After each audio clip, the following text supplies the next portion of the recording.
guys, it's Miss Clark. I'm going to be reading chapter 21 of Charlotte's Web, and it's called Last Day. Don't mind my dogs in the background. Alright, so Charlotte and Wilbur were alone. The families had gone to look for Fern. Templeton was asleep. Wilbur lay resting after the excitement and strain of the ceremony. His medal still hung from his neck. By looking out of the corner of his eye, he could see it. "Charlotte," said Wilbur after a while, "why are you so quiet?"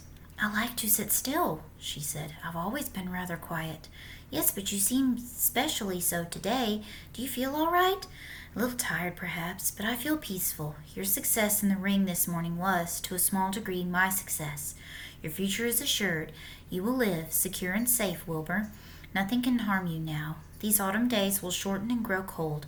The leaves will shake loose from the trees and fall. Christmas will come, then the snows of winter. You will live to enjoy the beauty of the frozen world, for you mean a great deal to Zuckerman, and he will not harm you ever. Winter will pass, the days will lengthen, the ice will melt in the pasture pond. The song sparrow will return and sing, the frogs will awake, the warm wind will blow again. All these sights and sounds and smells will be yours to enjoy, Wilbur, this lovely world, these precious days." Charlotte stopped. A moment later a tear came to Wilbur's eye.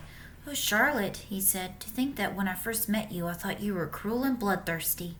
When he recovered from his emotion, he spoke again. "Why did you do all this for me?" he asked. "I don't deserve it. I've never done anything for you." "You have been my friend," replied Charlotte. "That in itself is a tremendous thing. I wove my webs for you because I like you. After all, what's a life anyway? We're born, we live a little while, we die. A spider's life can't help being something of a mess.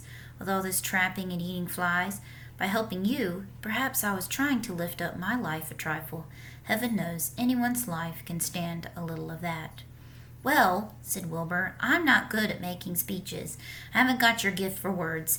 But you have saved me, Charlotte, and I will gladly give my life for you. I really would." "I'm sure you would, and I thank you for your generous sentiments." "Charlotte," said Wilbur, "we're all going home today. The fair is almost over. Won't it be wonderful to be back home in the barn cellar again with the sheep and the geese? Aren't you anxious to get home?" For a moment Charlotte said nothing. Then she spoke in a voice so low Wilbur could hardly hear the words. "I will not be going back to the barn," she said. Wilbur leapt to his feet. "Not going back?" he cried. "Charlotte, what are you talking about?" "I'm done for," she replied. "In a day or two I'll be dead. I haven't even strength enough to climb down into the crate. I doubt if I have enough silk in my spinnerets to lower me to the ground." Hearing this, Wilbur threw himself down in an agony of pain and sorrow. Great sobs racked his body. He heaved and grunted with desolation. "Charlotte," he moaned, "Charlotte, my true friend." "Come now, let's not make a scene," said the spider. "Be quiet, Wilbur. Stop thrashing about." "But I can't stand it," shouted Wilbur. "I won't leave you here alone to die. If you're going to stay here, I shall stay too." "Don't be ridiculous," said Charlotte. "You can't stay here. Zuckerman and Lurvy and John Arable and the others will be back any minute now. And they'll shove you into that crate and away you'll go. Besides, it won't make any sense for you to stay. There would be no one to feed you. The fairgrounds will soon be empty and deserted." Wilbur was in a panic. He raced round and round the pen. Suddenly he had an idea. He thought of the egg sack and the 514 little spiders that would hatch in the spring. If Charlotte herself was unable to go home to the barn, at least he must take her children along. Wilbur rushed to the front of his pen. He put his front feet up on the top board and gazed around. In the distance he saw the Arables and the Zuckermans approaching. He knew he would have to act quickly. "Where's Templeton?" he demanded. "He's in that corner under the straw asleep," said Charlotte. Wilbur rushed over, pushed his strong snout under the rat, and tossed him in the air. "Templeton!" screamed Wilbur. "Pay attention!" The rat, surprised out of a sound sleep, looked first dazed, then disgusted. "What kind of monkey shine is this?" he growled. "Can't a rat catch a wink of sleep without being rudely popped into the air?" "Listen to me!" cried Wilbur. "Charlotte is very ill. She has only a short time to live. She cannot accompany us home because of her condition. Therefore, it is absolutely necessary that I take her egg sack with me. I can't reach it, and I can't climb. You're the only one that can get it. There's not a second to be lost. The people are coming. They'll be here in no time. Please, please, please, Templeton, climb up and get the egg sack." The rat yawned. He straightened his whiskers. Then he looked up at the egg sack. "So?" he said in disgust. So it's old Templeton to the rescue again, is it? Templeton, do this. Templeton, do that. Templeton, please run down to the dump and get me a magazine clipping. Templeton, please lend me a piece of string so I can spin a web. Oh, hurry, said Wilbur. Hurry up, Templeton. But the rat was in no hurry. He began imitating Wilbur's voice. So it's, hurry up, Templeton, is it? He said. Ho, ho, and what thanks do I ever get for these services, I would like to know? Never a kind word for old Templeton, only abuse and wisecracks and side remarks. Never a kind word for a rat. Templeton, said Wilbur in desperation, if you don't stop talking and get busy, I will be lost, and I will die of a broken heart. Please climb up. Templeton lay back in the straw. Lazily he placed his forepaws behind his head and crossed his knees in an attitude of complete relaxation. Die of a broken heart, he mimicked. How touching, my. I knows that it's always me you come to when in trouble, but I've never heard of anyone's heart breaking on my account. Oh, no, who cares anything about old Templeton? Get up, screamed Wilbur. Stop acting like a spoiled child. Templeton grinned and lay still. Who made trip after trip to the dump? He asked. Why, it was old Templeton. Who saved Charlotte's life by scaring that arable boy away with a rotten goose egg? Bless my soul, I believe it was old Templeton. Who bit your tail and got you back on your feet this morning after you had fainted in front of the crowd? Old Templeton. Has it ever occurred to you that I'm sick of running errands and doing favors? What do you think I am, anyway, a rat of all work? Wilbur was desperate. The people were coming, and the rat was failing him. Suddenly he remembered Templeton's fondness for food.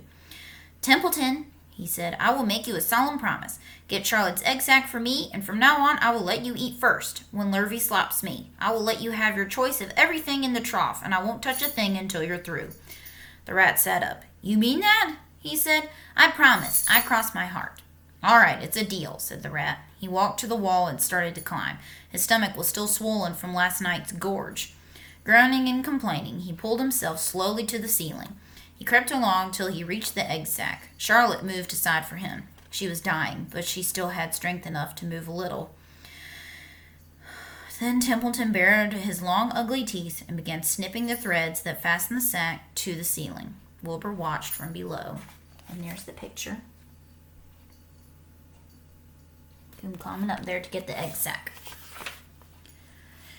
Use extreme care, he said. I don't want a single one of those eggs harmed. This stuff sticks in my mouth, complained the rat. It's worth some caramel candy. But Templeton worked away at the job and managed to cut the sack adrift and carry it to the ground, where he dropped it in front of Wilbur. Wilbur heaved a sigh of great relief. Thank you, Templeton, he said. I will never forget this as long as I live. Neither will I, said the rat, picking his teeth. I feel as though I'd eaten a spool of thread. Well, home we go. Templeton crept into the crate and buried himself in straw. He got out of sight just in time. Lurvy and John Arable and Mr. Zuckerman came along at that moment, followed by Mrs. Arable and Mrs. Zuckerman and Avery and Fern. Wilbur had already decided how he would carry the egg sack. There was only one way possible. He carefully took the little bundle in his mouth and held it there on top of his tongue. He remembered what Charlotte had told him, that the sack was waterproof and strong, felt funny on his tongue and made him drool a bit, and of course he couldn't say anything. But as he was being shoved into the crate, he looked up at Charlotte and gave her a wink. She knew he was saying goodbye in the only way he could, and she knew her children were safe. Goodbye, she whispered. And then she summoned all her strength and waved one of her front legs at him. She never moved again. Next day, as the Ferris wheel was being taken apart and the race horses were being loaded into vans and the entertainers were packing up their belongings and driving away in their trailers, Charlotte died. The fairgrounds were soon deserted. The sheds and buildings were empty and forlorn. The infield was littered with bottles and trash. Nobody of the hundreds of people that had visited the fair knew that a gray spider had played the most important part of all. No one was with her when she died. So sad. All right, next time I'll be reading chapter 22. So I'll see you then.